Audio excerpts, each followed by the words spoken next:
mais maloba on a s'adresser na population pe na ba autorité nyonso oyo ba kolanda biso na ba oyo bazali présent na bato nyonso ya sécurité ezali que avant que naya kosala remise et reprise na yokaki ebele ndenge excellente auti koloba awa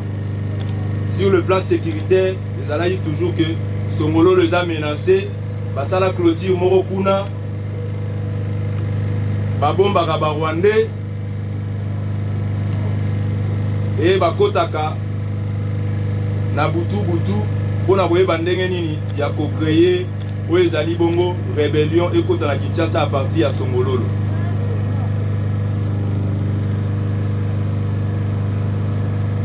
Kokota na nga lobi